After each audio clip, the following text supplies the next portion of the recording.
Bom, boa tarde. Bom, não preciso nem fazer nada porque está todo mundo aquecido, tudo bem. Já estou até com calor, vontade de tirar o casaco, né? Mas sejamos todos bem-vindos aqui nesse ambiente maravilhoso, agradecendo a parceiros, agradecendo a Henriques e a todo mundo que está aqui, propondo uma discussão de um assunto tão importante neste momento. E eu vou começar, só dar uma introdução.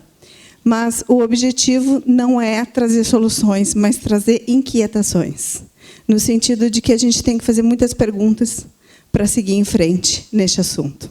E depois os desafios de escutar as pessoas hoje de manhã, Michele, Morris, né? Enfim, sempre é um desafio para a gente que dá continuidade no programa. Conhecendo um pouquinho sobre mim, então. Eu sou Deise, mãe do Carlo. Como a gente discutiu hoje lá no almoço, eu fui mãe aos 44 do segundo tempo, né? Porque eu faço aniversário em fevereiro, o Carlos nasceu em julho, então já estava lá no meio do ano já. E nasceu o meu gurizinho lindo, que é quem me move hoje.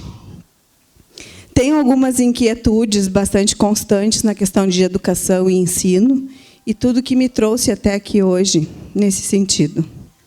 E aí a gente vai seguir falando sobre isso. Isso é só para dizer assim, ó, que eu estou no time lá, tá? Dos 50 a mais, ainda não dos 60, mas me preparando. Gente, então, falar sobre longevidade, o que é? Nada mais é do que pensar o que a gente vai fazer daqui para frente, trazendo todas as questões que a Michele trouxe, né, das questões dos idosos, das políticas que aí estão postas, mas que a gente precisa modificar, das necessidades que a gente tem e da transição que a gente está passando. Na verdade, isso está vindo para mudar o mundo. Não é só mudar o Brasil, não é mudar Porto Alegre, mas mudar o mundo. Nós estamos num contexto bem diferente. E eu vou trazer uns números que eu não vi ninguém trazendo. Que é até onde a gente vai chegar. Como disse bem o Morris, a gente vai chegar aos 100, 120, quem está nascendo hoje. Mas nós que estamos aqui, até onde mais ou menos a gente chega? Eu trabalho muitas vezes atendendo projetos sociais e algumas questões jurídicas dizem que a gente ainda tem que defender as pessoas até os 72, 75 anos, né? Que a legislação nos diz que a longevidade vai até aí, mas a gente já sabe que não é verdade. Então, quem são esses maduros que em países desenvolvidos e que em países em desenvolvimento vão chegar a 82 e 92 para mulheres? Né? Eu não sei as mulheres duram mais, porque será, né, gente? Mas se a gente não se cuidar, a gente vai chegar no mesmo patamar deles, assim. Então, a gente está vendo, está trazendo para vocês para falar sobre que maduro é esse que está chegando aí. É um maduro que faz 1000 coisas ao mesmo tempo, que vai atrás, que se liberta, certo? É um maduro que, dentro de uma faculdade, como já trouxemos hoje também, os assuntos, eu vou mudar um pouquinho o meu discurso, que eu tinha pensado, uma linearidade, mas, no fim, a gente tem que sempre se adaptar pelos assuntos que já foram trazidos aqui, e para enriquecer ainda mais. Então, o que acontece? Eu venho de uma área em que a gente estuda a questão da identidade relacionada à subjetividade e à atividade de trabalho. Eu passei a vida estudando dentro da academia sobre isso. E como as pessoas fazem a aderência do seu nome com o sobrenome da atividade que fazem ou da empresa em que atuam. E aí, o que acontece quando essas pessoas são desligadas da empresa? E o crachá é retirado, e o sobrenome também. O que está acontecendo com essas pessoas que, por muitas vezes, elas são homenageadas por 35, 30 anos de empresa, e, ao final do ano, elas recebem a cartinha de agradecimento de participação por serviços prestados? E um tchau, tchau. Né? Então, o que acontece? Tem políticas que têm sido feitas empresariais que ainda estão navegando nesses mares. E a gente precisa olhar, dentro da academia, como é que vai se formar a nossa subjetividade. Porque isso acontece a partir daquela pergunta que se fazia quando a gente era criança. O que você vai ser quando crescer? E a gente previa uma coisa só, né? Todos nós pensávamos em ser uma coisa. Não pensávamos que tínhamos que mudar. A formação acadêmica era uma só. Hoje, a gente buscava no máximo, uma especialização, uma pós-graduação, se fosse continuar os estudos. Mas agora a gente vê que tem que ir muito além, e que a academia em si também tem que oferecer outros meios de formação. Como também a gente viu, o Morris também trouxe essa questão, o que os cursos vão oferecer hoje para os maduros que aí estão? Não é um curso de dança, não é um curso de yoga, não é um curso de alguma coisa, não que não seja, como bem falou a Michele, é poesia, o inútil é útil para a nossa identificação, a gente precisa disso. Mas o que acontece na maturidade é que a gente se dá essa liberdade de buscar isso. Só que as metodologias para encontrar esse lugar ao sol, dentro de nós mesmos, é que precisam ser revistas. E aí eu falo, não é de uma metodologia nova. Eu estou falando de uma nova forma de olhar as coisas, novas perspectivas. E, para isso, eu vou falar para vocês sobre um paradigma holístico, que tem nada menos, nada mais do que algumas décadas, porque ele foi criado em 1926, por Smuts, Jan Smuts. E ele traz uma questão de entender a completude do ser humano. E vocês vejam como os nossos discursos estão alinhados, que a gente precisa buscar essas novas metodologias para voltar a entender quem a gente é de verdade, para poder fazer, que nem o Morris disse, saber como a gente vai conduzir o nosso processo e o que a gente quer fazer quando envelhecer. E a ideia é de que os processos de graduação, especialização, tenham que ser pensados de formas diferentes, sim, porque hoje é necessário entender que a gente vai durar muito mais e que uma academia de 4 anos, uma formação, um pós, um doc, não sei, mas só isso não é suficiente. E a forma como o estudo é passado hoje também não abastece mais as nossas mentes e as nossas cabeças. E esses maduros vão, sim, voltar para a academia e vão ter que encontrar um novo ambiente, uma nova forma de ensino, uma nova forma de abordagem, que fale a linguagem deles. Então, o que a gente tem aqui é um novo paradigma. É uma questão que vai ser usada nas empresas como um olhar holístico empresarial, em que algumas empresas já estão olhando para isso, que é mostrar como você funciona como um organismo vivo, como estratégias, processos e desenvolvimento de funcionários e todo o desenvolvimento de produtos é uma coisa só. Isso é um paradigma holístico dentro das empresas. É diferente daquele mecanicista que compartimentava a empresa em vários pedaços para entender, para depois juntar tudo. O paradigma holístico, ele traz a questão de juntar o todo por uma natureza crítica, criativa, mas que tem a tendência a entender como as partes se juntam, e não apenas juntá-las. Então, a gente tem que começar a olhar para essas antigas, novas formas de entender que maduro é esse que está aí no mercado de trabalho e como a gente vai fazer com que o mundo também entenda esse processo.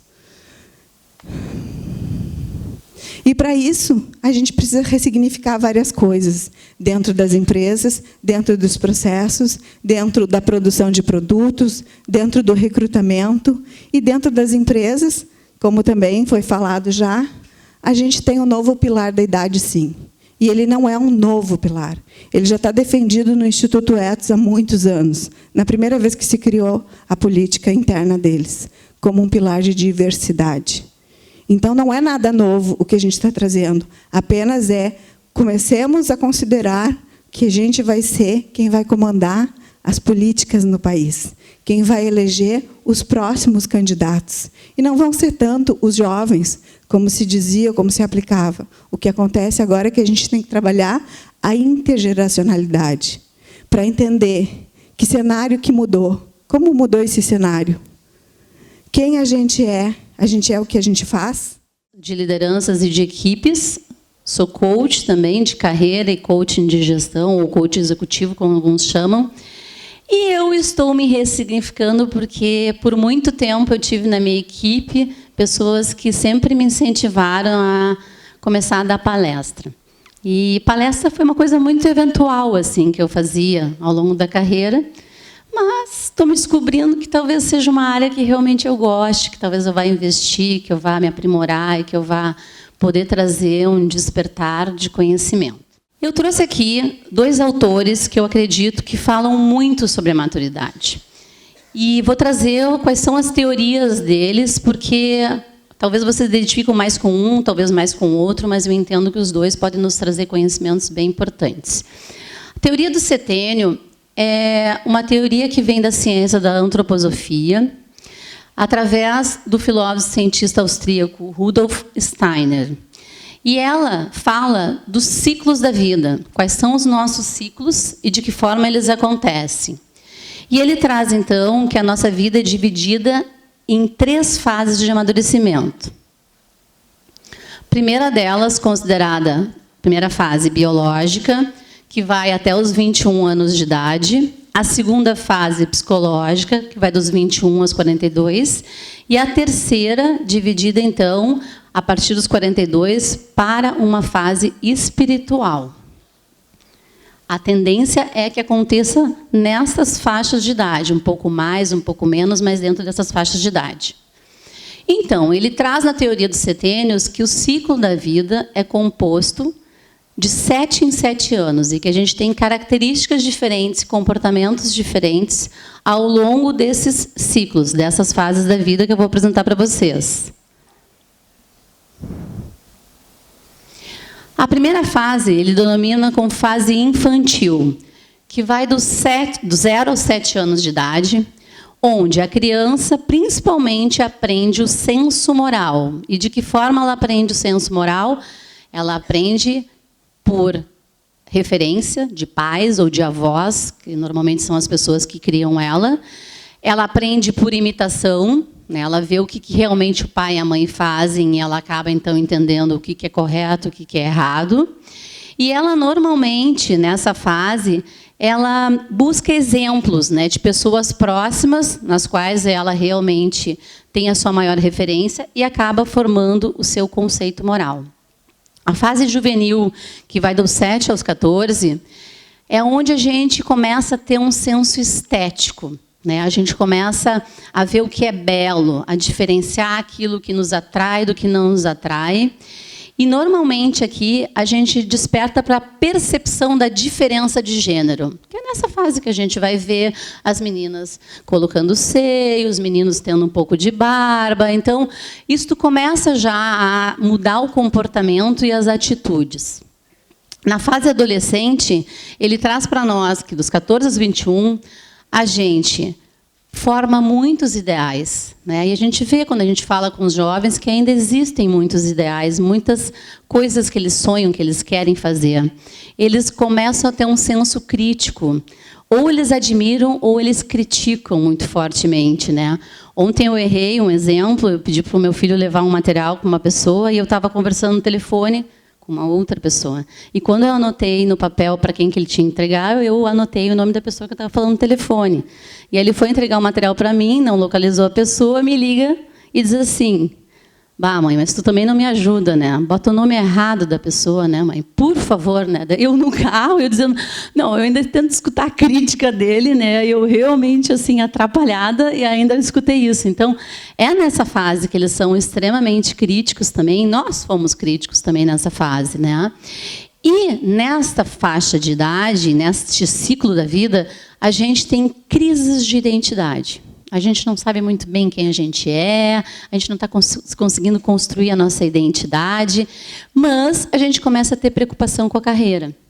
E a preocupação com a carreira tem a ver: que curso eu vou fazer, eu vou empreender, eu vou trabalhar numa grande empresa, eu vou, de repente, fazer uma carreira numa multinacional. Eu começo a pensar sobre, mas eu começo também a ter muitas preocupações.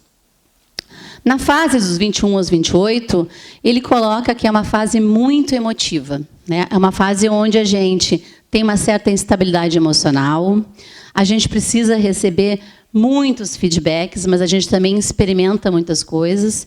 E, na minha visão, os clientes que eu atendi em coaching de carreira, nesse ciclo da vida são pessoas que não se encontraram, são pessoas que fizeram 3 faculdades e não terminaram, são pessoas que terminaram um curso, mas não querem exercer aquela profissão, porque de verdade não foram escolhas delas, né? Foram escolhas muitas vezes da família, do pai, e elas acabam entrando muitas vezes nesta instabilidade emocional e buscam, então, com isso, uma orientação profissional para poder se encontrar.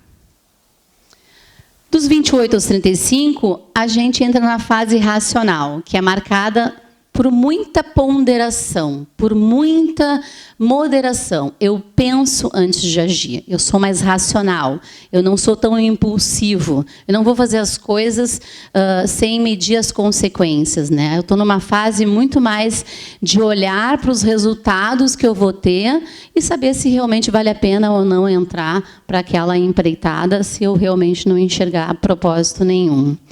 E é uma fase onde a gente questiona muito sobre o que é justo, sobre o que é correto, sobre o que está errado, mas, principalmente nessa fase, é uma fase onde a gente começa a pensar se é mais importante ter ou ser, né? É nesta fase da vida que a gente já começa a introduzir uma consciência sobre vale a pena eu continuar me dedicando, trabalhar 14 horas por dia, mas talvez não ver o meu filho. Vale a pena eu ter constituído um patrimônio, uma posição dentro da minha empresa e eu ter acabado com o meu casamento? É nesta fase que as pessoas começam a despertar para isso. E é uma fase, normalmente, dos 28 aos 35, que as pessoas estão, digamos assim, no topo da posição que elas almejavam estar. Ou seja, elas normalmente alcançaram no mundo do trabalho a posição que elas gostariam, né? A gente sabe disso porque a gente vê hoje muitos CEOs com 35 anos de idade dirigindo empresas e são pessoas jovens, relativamente jovens, e que já estão no topo da organização. Dos 35 aos 42, ele chama de fase consciente, que é onde a gente questiona nossos próprios papéis na nossa vida, e as mulheres mais ainda questionam isso, até porque elas têm diversos papéis que elas ocupam. O trabalho tende a ser muito mais intenso, o volume de trabalho é maior, e a carreira assume um foco muito no eu, ou seja, o que eu faço tem sentido, o que eu trabalho tem coerência com os meus valores, eu começo a olhar de verdade se é isso que eu quero continuar fazendo ou se eu quero ressignificar, se eu quero fazer algo novo, algo diferente, ou algo que eu abandonei achando que eu não seria capaz de fazer. Na fase imaginativa, que vai dos 42 aos 49, ele nos traz que a gente vive de acordo com as nossas próprias convicções. A gente não se importa mais com o que os outros pensam, o que os outros vão achar, a gente vai realmente viver a nossa vida muito focado naquilo que faz sentido para nós. E se desagradar outras pessoas, não vai fazer problema nenhum, porque a gente não está mais precisando ser aceito, né, pelos outros, e a gente não precisa mais, a gente lida bem quando a pessoa discorda com a gente, da gente, mas a gente não fica em desagrado, né? A pessoa só discordou. E a gente tem mais clareza do que a gente gosta de fazer e do que a gente entende que é obrigação fazer. Então, a gente começa a selecionar, inclusive, atividades que mais nos interessam e deixar de lado aquelas que não fazem mais sentido para a gente fazer.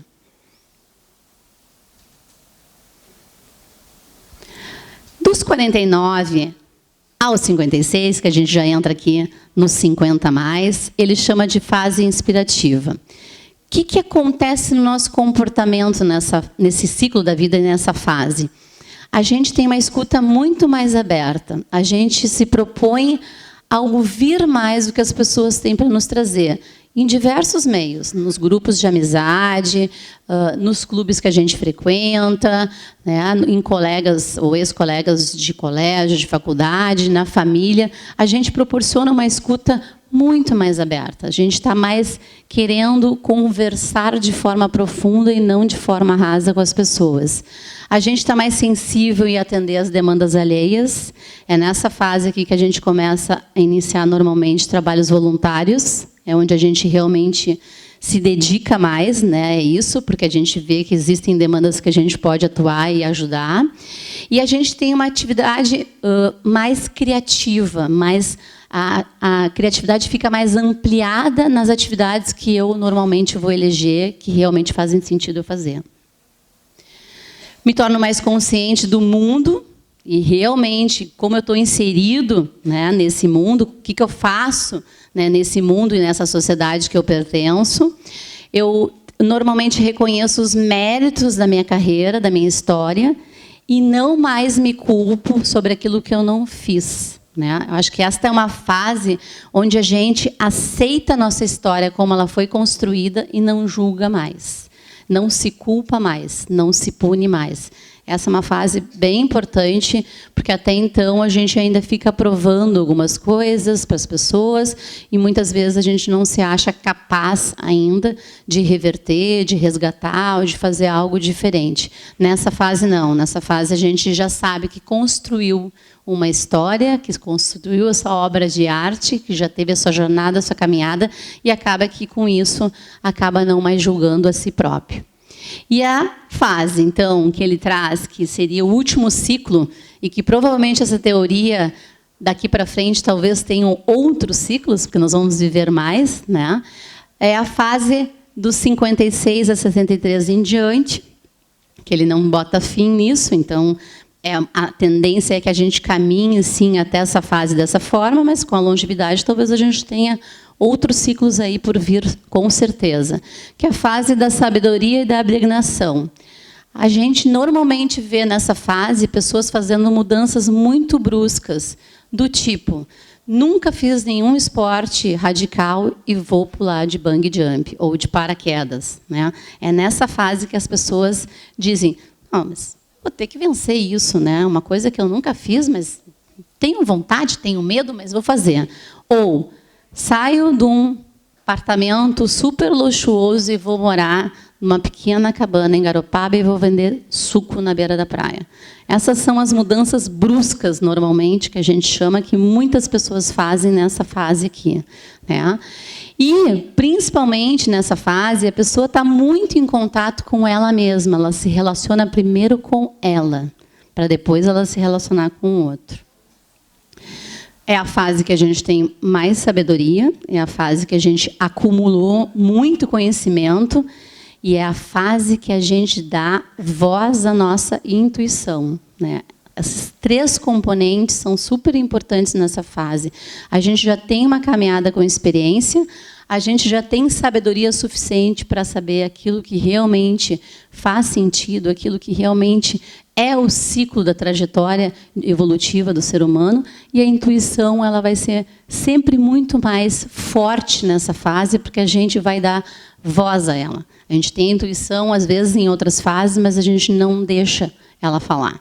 E muitas vezes a gente, inclusive, se arrepende e diz, por que eu não escutei a minha intuição? E é uma tendência de, nessa fase, a gente ter uma caminhada de volta para dentro de si. Né? O interno passa a fazer muito mais sentido do que o externo. E eu não consigo mais, muitas vezes, estar frequentando, por exemplo, lugares onde, na verdade, eu sinto que tem algum ruído. Não conversa mais comigo determinados lugares, não conversa mais comigo determinadas pessoas, não conversa mais comigo determinadas atividades que eu ainda faço, e eu preciso, então, mudar, eu preciso ressignificar.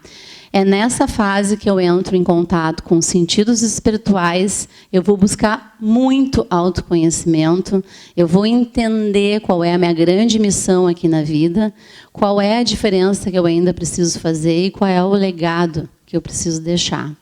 E nessa fase, eu passo a ter, talvez, uma necessidade de compreensão maior até onde eu vou fazendo o quê.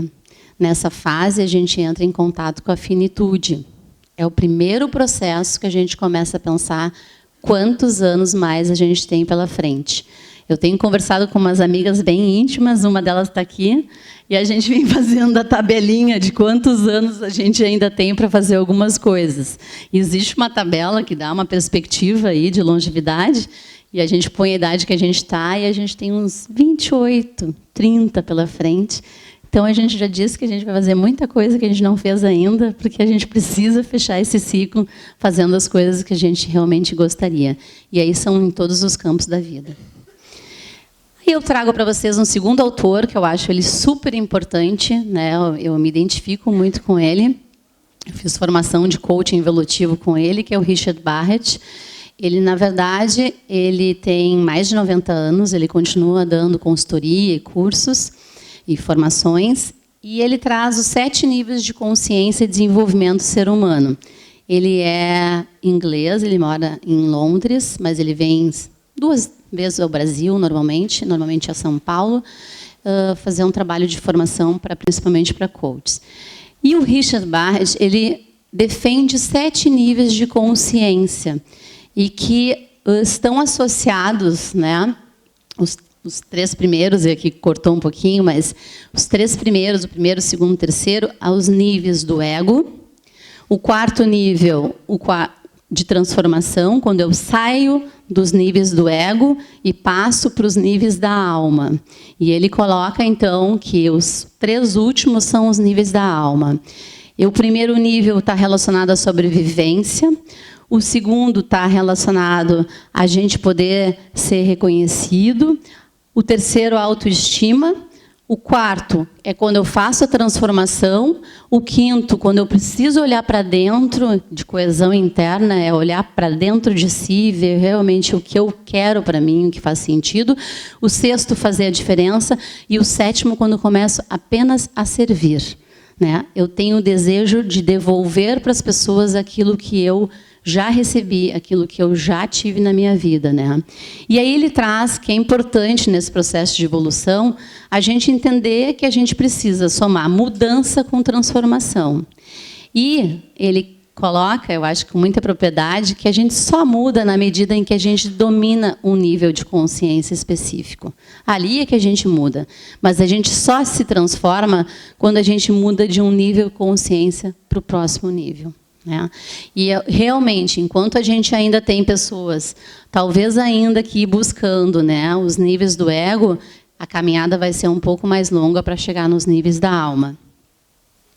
E aí ele traz que o nível 1, que é o de sobrevivência, ele está no estágio físico. O nível 2, que é de relacionamento e autoestima, está no emocional, quando a gente passa a ter realmente a nossa caminhada voltada para o emocional. O 4º, que é de transformação e que exige, sim, uma racionalidade para a gente poder se transformar e mudar, está no nível mental. E os 3 últimos que eu falei para vocês, de coesão interna, fazer diferença e serviços, está no espiritual. É quando a gente realmente entra em contato com o universo, né? E entender o verdadeiro sentido da nossa existência aqui. E muitas pessoas têm muitos chamados lindos nessa fase para fazer coisas para que realmente entreguem o melhor para o mundo. E aí ele só correlaciona, então, que fases de idade, né? Para vocês terem uma ideia, isso acontece, né? No físico, dos 0 a 10 anos. No emocional, vai dos 10 aos 20, um estado de conformação, e dos 20 aos 30, de diferenciação. Quando eu chego no mental, eu vou dos 30 aos 40, de individuação, eu olho muito para mim como indivíduo. E na fase espiritual, ou no estágio espiritual, eu dos 40 aos 50, eu busco muito a minha autorrealização, né? Eu preciso estar feliz com o que eu estou fazendo na vida. Dos 50 aos 60, eu preciso me integrar, me sentir integrado. E dos 60 aos 70, eu preciso começar a servir, ficar a serviço dos outros. Para mim, faz muito sentido, eu acho que a gente pode se ver muito bem e refletir muito sobre essa caminhada e sobre essa jornada nossa. E, sim, isso tem a ver com estados de consciência, né? A gente precisa despertar, muitas vezes, para coisas que a gente não está enxergando, para coisas que a gente não está conseguindo, na verdade, ter clareza, e por isso a gente não muda, por isso a gente não faz belas transformações. E o que acontece, então? Né? A gente começa a ir em busca de um propósito, porque, sem propósito, a gente não vê sentido em nada do que a gente está fazendo. E o que a gente principalmente faz, então, e ressignifica após os 50? Primeira coisa, a gente abandona as nossas crenças limitantes, que nos acompanham por um longo período, muitas vezes, e que nos freiam, que nos travam e que não nos deixam voar, não nos libertam. Nessa fase 50+, eu resgato os meus sonhos, eu busco o protagonismo na minha vida, em qualquer campo, eu tenho necessidade e vou atrás de liberdade e autonomia, eu faço as pazes comigo mesmo, que isso é uma importância muito grande, que a gente precisa dar para que a gente não se culpe, né, e se perdoe. A gente consegue ter uma consciência muito maior, né, e um senso de urgência. A consciência está muito ligada à questão de finitude aqui, né? Os 50+ começa a pensar, já vivi 50 anos, vivi tudo que eu queria ou ainda não? Como que eu posso me planejar a viver diferente daqui para frente, né? Já se passaram 50 anos, é um divisor de água para muitas pessoas.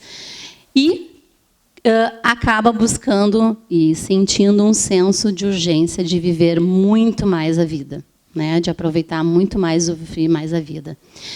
E aí a gente começa a celebrar qualquer coisa, né? Tudo é motivo para a gente celebrar, é para a gente, de repente, ser feliz, né? Encontra motivos pequenos, muitas vezes, para a gente celebrar.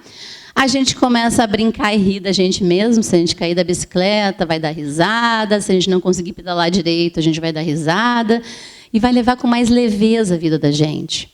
A gente vai dançar a música da alma em qualquer lugar, né? Onde nos for permitido e onde a gente achar que realmente a gente pode levar isso.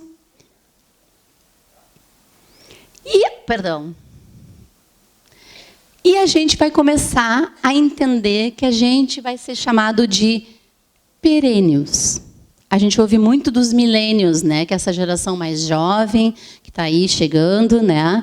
E o que são os perênios? São os novos velhos. Eles vão atravessar todas as idades, eles vão se relacionar com todas as idades, eles vão fazer coisas que 20 anos fazem, eles vão fazer coisas que 70 anos fazem, ou seja, eles vão transversalizar isso de uma forma que eles possam realmente ser uma geração que se permite fazer qualquer coisa, né? E isso a gente vai começar a encontrar muito.